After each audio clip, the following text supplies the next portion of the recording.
सुरुवातीलाच एक मोठी ब्रेकिंग न्यूज समोर येते। शिवसेना उबाठाचे विधान परिषद आमदार सुनील शिंदे यांच्या मुलावर अदखलपात्र गुन्हा दाखल झालाय। एकनाथ शिंदेंच्या शिवसेनेच्या महिला पदाधिकाऱ्याला तक्रारीवरून हा गुन्हा दाखल करण्यात आलाय।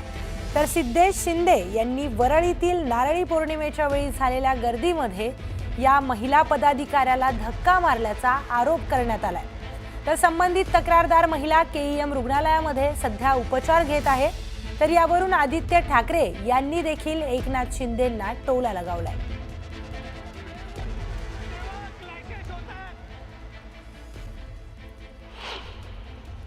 त्यावेळी त्या लोकांनी पहिला घोषणाबाजी चालू केल्या गद्दार गद्दार म्हणून, आणि डायरेक्टली त्या लोकांनी एवढं आक्रमण केलं आमच्यावर, आणि तेव्हा आमच्यावर मारहाण केली। म्हणजे माझ्या पाठीवर पहिलं कोणीतरी मारलं, मी टर्न झाली कारण की मी साहेबांच्या सोबतच होती बाजूला, आणि मी जेव्हा टर्न झाली ना तेव्हा सिद्धेश शिंदेने ना जोरात मला पंच मारला।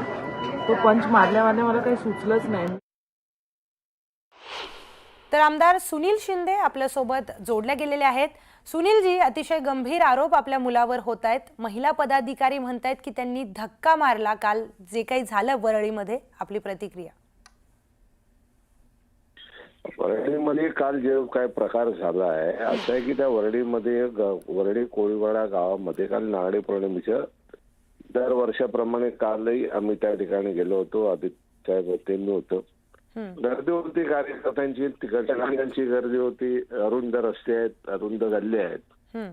आम्ही इकडून पूजेसाठी चाललो होतो। समोरून शिंदे साहेबांनी त्यांचे कार्यकर्ते होते। अरुंद गल्लीमध्ये शेवटी दाटीवाटीच्या ह्याच्यात पोलिसांना जेवढे प्रिकॉशन घ्यायचे तेवढे घेत होते।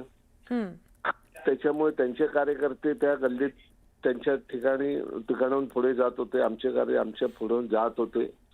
हे तर आश्चर्य आहे की कोणी कोणाला धक्का मारला वगैरे जे काय आरोप होत आहेत त्याचं मलाही आश्चर्य वाटते, कारण या सगळ्याच्या फुटेज उपलब्ध आहेत। तर फुटेजवरून तर सिद्धेश शिंदे या बाजूला दिसत आहेत, पलीकडे शिंदे साहेब दिसत आहेत, त्यांच्यासोबत त्या महिला दिसत आहेत। त्याच्यामुळे मलाच आश्चर्य वाटते की हा आरोप का आणि कशासाठी करण्यात आलाय। अगदी सर, म्हणजे फुटेजमध्ये जसं तुम्ही म्हणताय की दिसत असेलही, पण या महिला पदाधिकाऱ्यांनी आरोप केलाय, गंभीर आरोप आहे, तिथे गर्दी होती, अनेक जण होते, मग तुमच्याच मुलावर आरोप करण्याचं काय कारण असेल?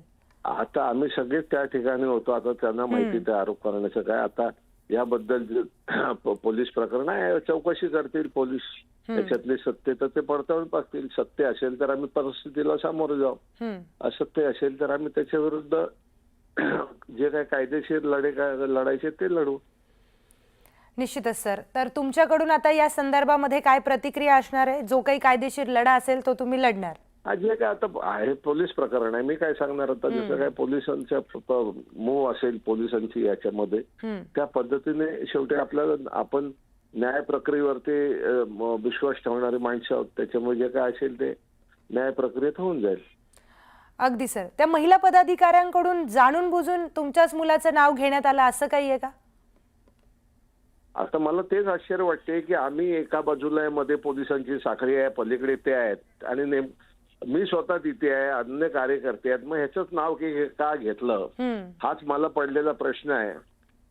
त्याच्यामुळे ठीक आहे, आता मला काय त्या विषयात बोलायचं नाही, राजकारण अनेक होत असतात, त्याच्यामुळे आता राजकारणाबद्दल जास्त बोलणं किंवा राजकारणाबद्दल जास्त या शब्द प्रयोग करणं मलाही त्याचा उचित वाटत नाही। जे काय झालंय ते मग आता कायदेशीर प्रक्रिया आहे, त्याला आम्ही फेस करू। बर, धन्यवाद दिलेल्या सविस्तर प्रतिक्रियेसाठी। आता या सगळ्या प्रकरणासंदर्भामध्ये काल आदित्य ठाकरे यांनी देखील प्रतिक्रिया दिलेली आहे, तीही ऐकूयात।